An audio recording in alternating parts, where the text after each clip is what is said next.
अपने अंतिम सप्ताह में प्रवेश कर रहा है और उस समय राहुल गांधी जी अपनी पहली सभा करने के लिए अवतरित हुए हैं। कहा जाता है कि समान प्रकार के लोग समान प्रवृत्ति के लोगों को आकर्षित करते हैं। तो साहब वो अमेरिका में भारत के बारे में अनाप शनाप बोलने के बाद सीधे हरियाणा की धरती पर पहुंचे, तो उस स्थान पर पहुंचे और उस प्रत्याशी के प्रचार में पहुंचे जिसने शायद वो बात कही थी जो राहुल गांधी और कांग्रेस के नेतृत्व के मन की बात थी। वो बात क्या थी कि पहले अपना घर भरेंगे, सबका आप सामने अपना घर भरेंगे, उसके बाद देखेंगे। और ये मन की बात मैं क्यों कह रहा हूं, ये हर कांग्रेसी कार्यकर्ता के दिल की बात है, क्योंकि पिछली जो सरकार थी तो उसमें तो सिर्फ सबसे जो उनका मुख्य परिवार है, प्रथम परिवार के दामाद जी का घर भरा। अब हर विधायक को लग रहा है कि भाई अब तो हमको भी अपने रिश्तेदारों के लिए करना पड़ेगा। तो जो वो बोल रहे हैं, असंध के प्रत्याशी शमशेर, तो वो जो बोल रहे हैं वो बिल्कुल वही बात बोल रहे हैं जो कांग्रेस ने किया था। यानी बहुत साफ है कि अभी ख्वाबों ख्यालों की सत्ता दिखते ही भ्रष्टाचार की बातें आंखों में चमक बन के दिखने लगी और अपना घर भरने की बात होने लगी। दूसरी बात, मुझे लगता है कि आज जिस प्रकार की एक कहानी राहुल गांधी जी ने बताई, तो ये एक सर्वविदित फैक्ट है कि भाई कोई स्क्रिप्ट राइटर उनकी स्पीच लिखते हैं। आज ऐसा प्रतीत होता है कि वो स्पीच राइटर की बजाय किसी फिल्म के स्क्रिप्ट राइटर की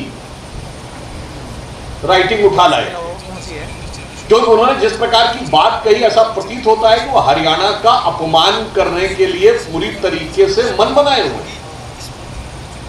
पहले आप अमेरिका में एक कहानी बताते हैं हरियाणा के नौजवानों की, फिर आप हरियाणा में उस जगह से आके प्रचार शुरू करते हैं जहां पर कि आपकी पार्टी का सबसे शर्मनाक चेहरा बाहर उभर कर सामने आया जो घर भरने की बात कहता है। मैं विनम्रता से पूछना चाहता हूं कि राहुल गांधी जी, ये समझ में नहीं आता है कि ये जो आपने बातें कही उस स्क्रिप्ट में, ऐसा प्रतीत होता है क्योंकि आपने कहा वो लोग कजाकिस्तान और टर्की होते हुए गए, तो इसका मतलब वो इलीगल इमिग्रेंट्स थे। तो जो इलीगल इमिग्रेंट्स हैं उससे मोह आपका नहीं भंग होता, यहां हो या अमेरिका हो। और अगर आपको ये लग रहा है तो मात्र 7 महीने पहले तो राजस्थान में आपकी सरकार थी, हरियाणा के बगल में, क्यों नहीं चले गए लोग वहां?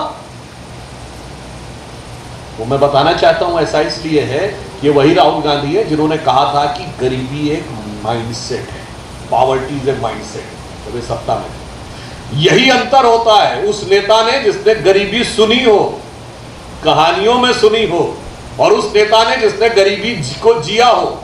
हमारे प्रधानमंत्री श्री नरेंद्र मोदी जी ने गरीबी को जिया है, रेलवे स्टेशन पर चाय बेची है, उनकी स्वर्गीय माता जी ने बर्तन तक मांजे हैं, उन्होंने उतने बरस रेलवे स्टेशन पे गुजारे हैं जितने घंटे राहुल गांधी ने रेलवे स्टेशन पे नहीं गुजारे होंगे। तो सुनी हुई कहानियों के आधार के ऊपर गरीबी को समझना और खुद अपनी जिंदगी में जीकर गरीबी को समझने में जितना बड़ा अंतर होता है, उतना ही इस समस्या के समाधान के लिए भी यह अंतर होता है। तो मैं राहुल गांधी से सीधे पूछना चाहता हूं, क्या आप वहां इलीगल इमिग्रेंट से मिले थे? और अगर मिले थे तो आपकी इलीगल इमिग्रेंट के साथ मीटिंग किसने तय की? नंबर 2, आपने यह कहा कि जिन लोगों के पास 35-40 लाख रुपए थे, उतने में तो वो सीधे वीजा लेके जा सकते थे और सीधे नौकरी के लिए आवेदन कर सकते थे किसी भी जगह, तो आपके पड़ोसी राज्य राजस्थान में क्यों नहीं गए? अगर आपका सत्य, वो मैं अभी आपको बताऊंगा कि फैक्ट क्या है कि आज जॉब के बारे में और ये भारत के विरुद्ध दुष्प्रचार का इतना बड़ा आधार है कि मैं पुनः कहना चाहता हूं, ये राहुल गांधी ना जो कहते कि चाइना में बेरोजगारी नहीं है, वो तो स्पीच इनके स्पीच राइटर ने लिखी होगी। फैक्ट है, आप सब जाके चेक कर सकते हैं कि जनवरी 23 से जुलाई 23 तक चाइना में बेरोजगारी बढ़ के 24% हुई। अगस्त 23 से जनवरी 2024 चाइना ने अपने बेरोजगारी के डाटा देना बंद कर दिया और जनवरी 24 से फिर जो शुरू किया जुलाई 24 में 17% है, जबकि उन्होंने अपना आधार बदल दिया। यानी भारत के विरुद्ध दुष्प्रचार से लेकर हरियाणा के अपमान तक हर प्रकार की बातें बहुत कर रहे हैं। इसलिए हमारा उन पर सीधे आरोप है कि भ्रामक तथ्यों के आधार पर आपने हरियाणा का अपमान और अपनी पार्टी के भ्रष्टाचार के अरमान दोनों एक साथ आकर अपनी पहली चुनावी सभा में दिखा दी। दूसरी बात मैं कहना चाहता हूं कि वो आजकल आदतन और फितरतन हर जगह के ऊपर जात पात की बात करना चाहते हैं। तो मैं उनसे पूछना चाहता हूं, आपको उनका संसद में बयान ध्यान होगा जिसमें उन्होंने कहा ना 2014 में उन्होंने देखा कि ही वाज शॉक्ड कि जो सेक्रेटरी गवर्नमेंट ऑफ इंडिया हैं उनमें कितने ओबीसी। अब उन्हें ये पता नहीं है कि सेक्रेटरी गवर्नमेंट ऑफ इंडिया जो बनता है वो यूनियन पब्लिक सर्विस कमीशन का एग्जाम क्वालिफाई करके बनता है और उसके बाद एक निश्चित प्रक्रिया से प्रमोशन पाते हुए तकरीबन 30 साल की नौकरी के बाद बनता है। ये कांग्रेस का अध्यक्ष का पद नहीं है कि पैदा होते ही सीधे अध्यक्ष पद पर पहुंचते। और आज मैं पूछना चाहता हूं, राहुल गांधी जी को शौक क्यों नहीं लगा? आज तक हरियाणा के जितने भी मुख्यमंत्री हुए हैं आप सबको पता होगा, बताइए इसमें से एससी ओबीसी कौन है, कितने ओबीसी बनाए? आप अफसरों में पूछते हैं, पत्रकारों में पूछते हैं, जजों में पूछते हैं, आपने सबसे लंबे समय तक हरियाणा पर हुकूमत की है, कितने ओबीसी मुख्यमंत्री बताएं, कृपया बता के जाएं। और दूसरा, हर चीज में तो आप जात पूछते हैं, इससे हमें समझ में आ रहा है कि सत्ता तो आपकी नहीं आने वाली। जो ख्वाबों ख्यालों में आपको हरियाणा में अपनी सरकार दिख रही है जिसके बहुत सारे दावेदार हैं और आपस में जम के मारा मार है, कृपया ये बताएंगे कि आपके मुख्यमंत्री ख्यालों वाले मुख्यमंत्री किस जात का हो? मैं सीधा सवाल पूछना चाहता हूं, हर बात में जात का सवाल पूछने वाले राहुल गांधी जी कृपया ये बता दीजिए, हम मुख्यमंत्री के दावेदार का नाम नहीं पूछ रहे हैं, मुख्यमंत्री के दावेदार की जात बताइए। और मैं आप सबसे अनुरोध करूंगा कि एक बार उनसे पूछिएगा और सवाल का कोई जवाब नहीं है। अब मैं यह बताना चाहता हूं कि वो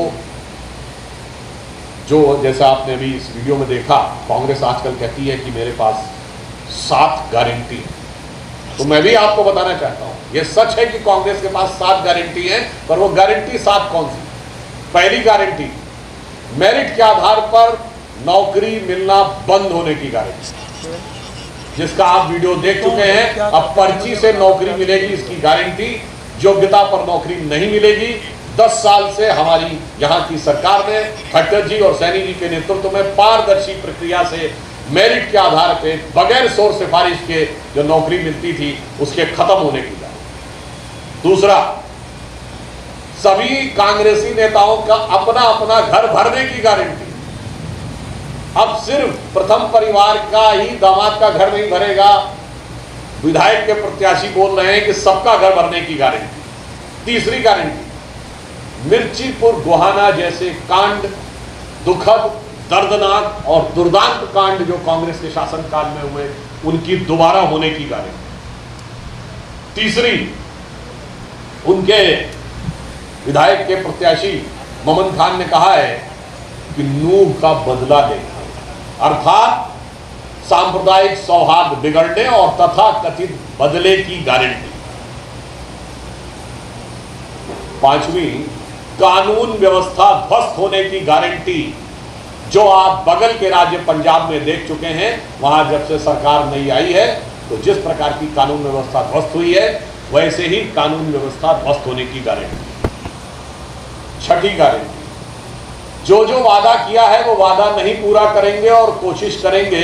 तो सिर्फ 2 राज्यों का उदाहरण दे रहा हूं, आप अपने बगल में देखिए, हिमाचल की तरह खजाना खाली होने की गारंटी।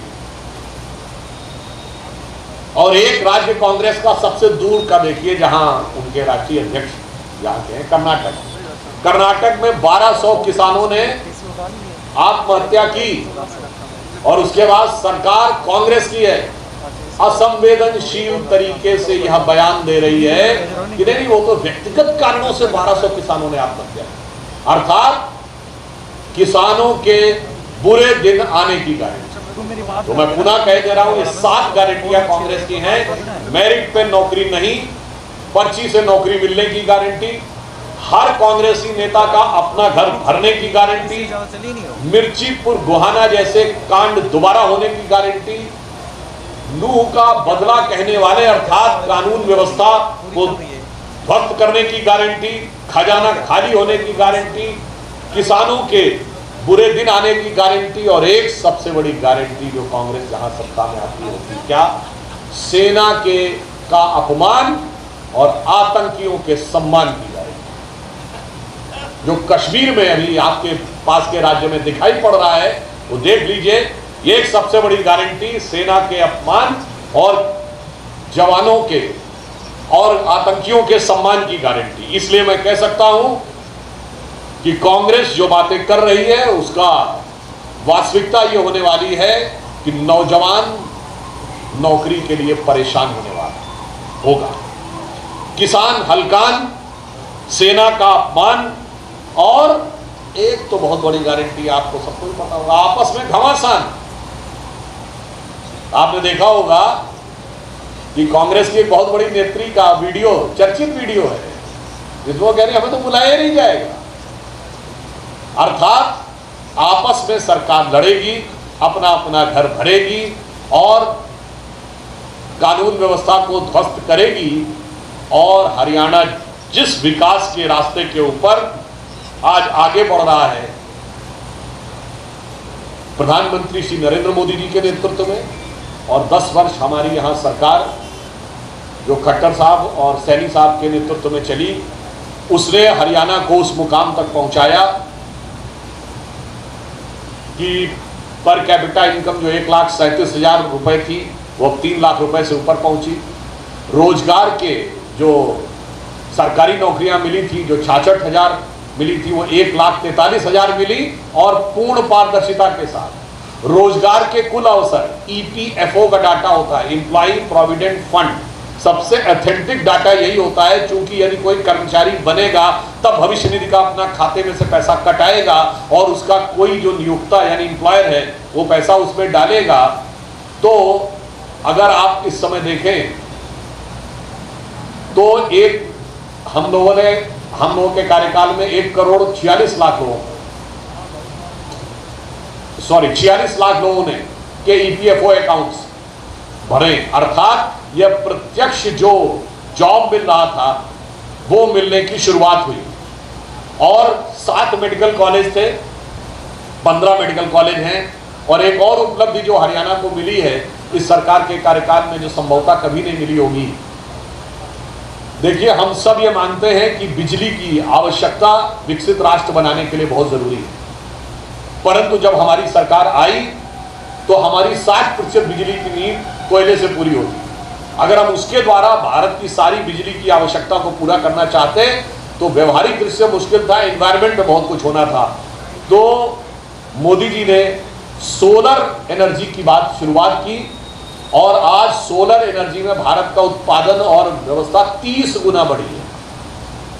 और ये किसी सरकार ने शायद भले ही सोचा हो कि सोलर एनर्जी में आगे बढ़ेंगे, मगर एक काम ऐसा हुआ जो किसी सरकार ने सोचा ही नहीं होगा कि एक इंटरनेशनल सोलर अलायंस बनेगा, यानी सौर ऊर्जा पर दुनिया के देशों का एक समूह बनेगा, और उसका केंद्र हरियाणा के गुरुग्राम में बना। भारत उसका नेतृत्व करेगा और उसका केंद्र हरियाणा के गुरुग्राम में बना। मेरे विचार से इससे पहले कभी भी किसी अंतरराष्ट्रीय कई देशों के संगठन का कोई अंतरराष्ट्रीय केंद्र हरियाणा में नहीं बना होगा जो हमारी सरकार के समय में हुआ। तो बहुत साफ है कि हमारी सोच हरियाणा के विकास को लेकर, हमारी सोच हरियाणा के नौजवानों के रोजगार को लेकर क्या है, हमारी सोच हरियाणा की कानून व्यवस्था को लेकर, हमारी सोच हरियाणा में नए विकास के अवसरों के साथ राष्ट्रवाद को मजबूत करने को लेकर क्या है, और उनकी सोच क्या है। मुझे लगता है इस विषय में जो आज राहुल गांधी ने बोला है, वो जिस स्थान और जो बयान, ये दोनों उनकी असली सोच को उजागर करने के लिए काफी है।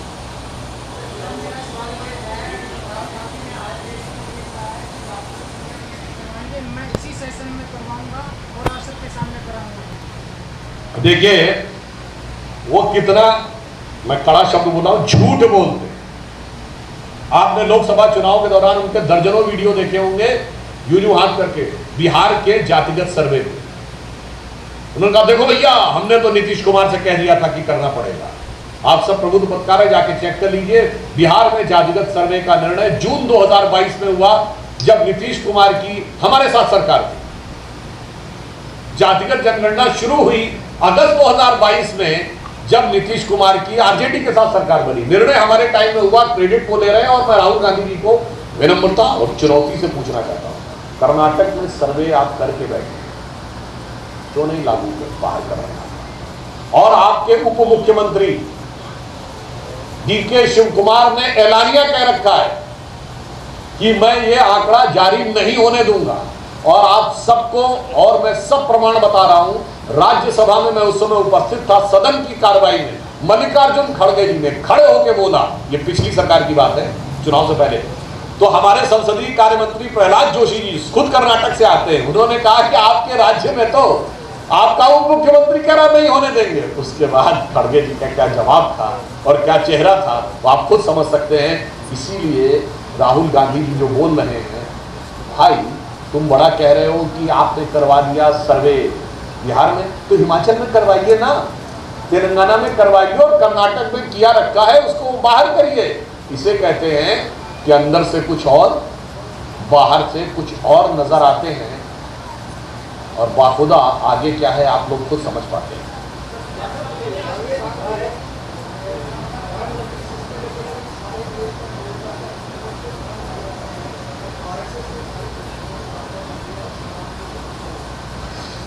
देखिए रोजगार की स्थिति भारत की पिछले वर्षों में कितनी मजबूत हुई है उसका मैंने सबसे सिर्फ एक ऑफिशियल जो डाटा है, 11 करोड़ ईपीएफओ अकाउंट थे, एम्प्लॉय प्रोविडेंट फंड अकाउंट 2014 में, अब 26 करोड़, तो 15 करोड़ लोग आके जुड़े हैं ना उससे। और मैं उनसे पूछना चाहता हूं, फिर भी किसी को कोई कहे साहब आंकड़े में मुझे समझ में नहीं आता, अगर उसकी समझ आंकड़े की नहीं तो हकीकत में देखिए, अगर 37 किलोमीटर रोज सड़क बन रही है, 12 किलोमीटर रोज रेलवे का इलेक्ट्रिफिकेशन हो रहा है, 4 करोड़ प्रधानमंत्री आवास बने, 74 नए एयरपोर्ट बने, चिनाब पे सबसे ऊंचा पुल बना, हमने विमान वाहक युद्धपोत बनाया, ये बना कौन रहा है भाई? कोई ना कोई तो बना रहा होगा ना। अगर दुनिया में सबसे बड़ी मोबाइल हैंडसेट हम सब यूज करते हैं, सबसे बड़ी मोबाइल हैंडसेट की कंपनी सैमसंग, उसकी दुनिया में सबसे बड़ी फैक्ट्री भारत के नोएडा में, सबसे हाई एंड मोबाइल एप्पल की चाइना के बाद सबसे बड़ी फैक्ट्री कर्नाटक में आके बनी। कौन बना रहा है भाई? कोई तो बना रहा होगा, आसमान से जिन्न आकर नहीं बना रहे हैं। तो आंकड़े में देखिए या हकीकत में देखिए, जो वो बोल रहे हैं वो बिल्कुल यथार्थ के विपरीत बोल रहे हैं। और मैं आपको दिखाना चाहता हूं, कल की रिपोर्ट है कि देश में सर्वाधिक बेरोजगारी हरियाणा में घटी है। रोजगार में हरियाणा ने तुलनात्मक दृष्टि से सभी राज्यों में सबसे बेहतर काम किया है। यह हमारी रिपोर्ट नहीं है, ये मीडिया की रिपोर्ट है।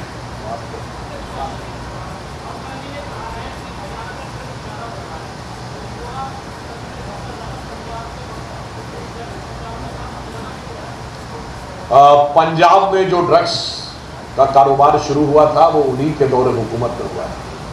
पंजाब में लंबे समय तक रहते हुए आज हमारी सरकार आने के बाद वो सख्ती है कि आपको पता है कि हमारी सरकार आने के बाद कोर्ट में 22-23 हज़ार करोड़ की ड्रग्स पकड़ी गई। उनके ज़माने में कितनी पकड़ी गई थी?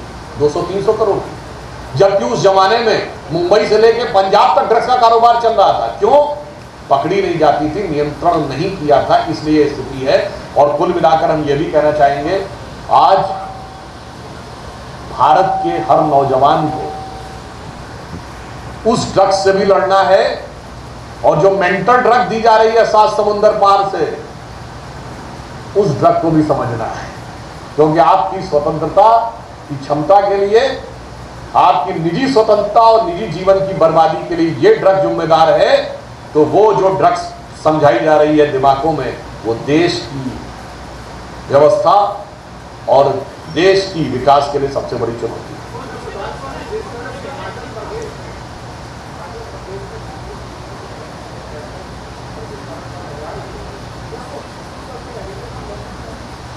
देखिए, हिमाचल के बारे में सिर्फ कहना चाहूंगा, राहुल गांधी बड़ा एक प्रसिद्ध डायलॉग बोलते हैं, डरो मत, और हिमाचल की अपनी सरकार को नहीं कह पा रहे डरो मत। अगर ये बात पता लग गई कोई लीगल कंस्ट्रक्शन है, उसको छू नहीं पा रही हिमाचल की सरकार, कितनी डरी हुई सरकार। और वो नेता जो पूरे भारत में घूम घूम के कहता है डरो मत, वो अपनी सरकार को नहीं समझा पा रहा है डरो मत। तो मैं सिर्फ ये कहना चाह रहा हूं, हिमाचल की सरकार ने जो भी ये निर्णय लिया है, शायद उस डर को बचाने के लिए लिया है जो गैर कानूनी निर्माण को हटाने की क्षमता उनके अंदर नहीं।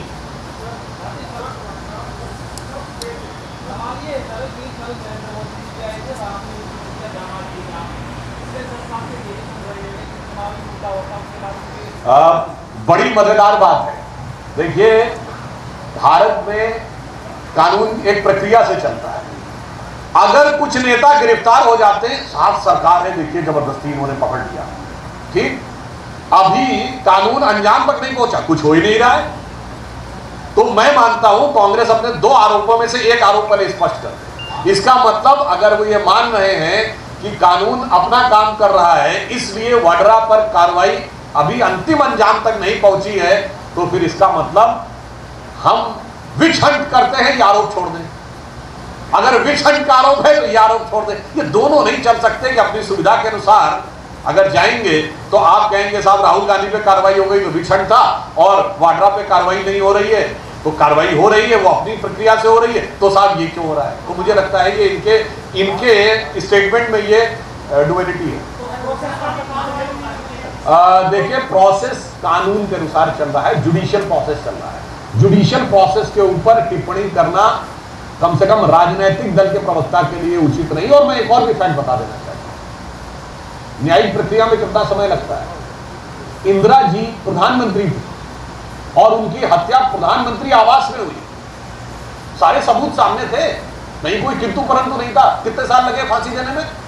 5 साल। जबकि उसके बाद उनकी पार्टी नहीं, बेटे की सरकार थी और भारत के इतिहास की सबसे बड़ी बहुमत की सरकार थी। तो बताइए साहब, जब सारे सबूतों, मतलब प्राइम मिनिस्टर रेजिडेंस में सबके सामने हुए क्राइम में 5 साल लग रहे हैं, इसीलिए हम किसी के निर्णय पर कोई प्रभाव नहीं डालने का प्रयास करते। स्वतंत्र एजेंसियां काम कर रही हैं, वो लोग इस पे राजनीति करते हैं।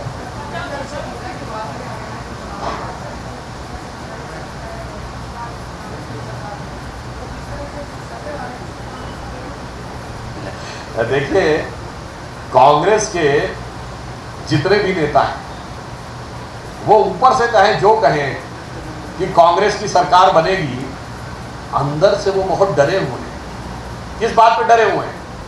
बीजेपी की सरकार आएगी इस बात से उतना नहीं डरे हुए हैं जितना ये है कि नेता प्रतिपक्ष की कुर्सी किसके पास चली जाएगी, इस बात को लेकर डरे हुए। यानी उनका नेतृत्व हरियाणा कांग्रेस पे रह पाएगा या नहीं, इसको लेके वो डरे हुए। और शायद इसीलिए उनको राहुल गांधी से पूछना चाहिए कि कोई नेतृत्व आप क्यों नहीं घोषित कर रहे हैं। आप हुड्डा जी को इसलिए नहीं घोषित कर रहे हैं कि पुराने मजबूत नेता हैं, वो जम जाएंगे तो आप लोग समझेंगे नहीं।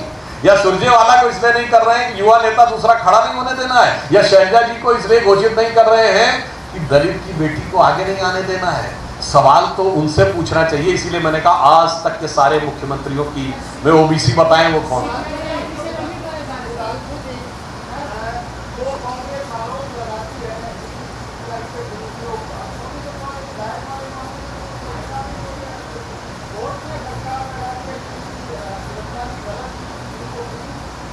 देखिए, जो लोग ये कहते हैं कि ईडी सीबीआई के कारण हमारी सरकार आने के बाद उनके नेताओं पे मुकदमे लगे और वो जेल गए, तो आप सभी प्रबुद्ध पत्रकार हैं, मैं आपको याद दिला देना चाहता हूं, छोटे मोटे मामले की बात नहीं कर रहा। राहुल जी और सोनिया जी जिस नेशनल हेराल्ड केस में मुचलके के ऊपर हैं, वो कब हुआ था? अक्टूबर 2013, हमारी सरकार नहीं थी। ए राजा कनिमोझी जेल गए 2011, हमारी सरकार नहीं थी। सुरेश कालमाड़ी जेल गए 2010, हमारी सरकार नहीं थी। मधु कौड़ा झारखंड के सीएम जेल गए 2008, हमारी सरकार नहीं थी। शिबू सोरेन जेल गए 2006, हमारी सरकार नहीं थी। मुलायम सिंह मायावती पे डिस्प्रोपोर्शनेट कैसेट का केस लगा 2005, हमारी सरकार नहीं थी। सुनिए, करुणानिधि जेल गए 2000 में, लालू यादव 97 में, जयललिता 96 में, झारखंड मुक्ति मोर्चा 94 में और राजीव गांधी का आरोप 87 में, FIR 90 में। मेरे भाई हम लोग बच्चे से प्रौढ़ावस्था में आ गए, इनको जेल से अंदर बाहर और जांच एजेंसियों के चक्कर काटते हुए सारी पर्ची फाड़ रहे 2014 के बाद की। इसलिए मैं चुनौती में कहता हूं, पिछले 35 साल की एक लोकसभा बता दे जब इनके किसी नेता ने कोर्ट कचहरी या जांच एजेंसी के चक्कर में काटे हो भ्रष्टाचार। तो पहले उसका कर लेता, अगर पहले वो है तो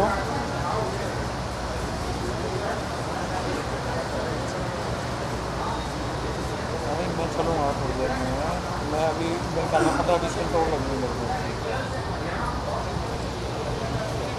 देखिए, हरियाणा की जनता ने विगत 10 वर्षों में जिस प्रकार का विकास कार्य देखा है,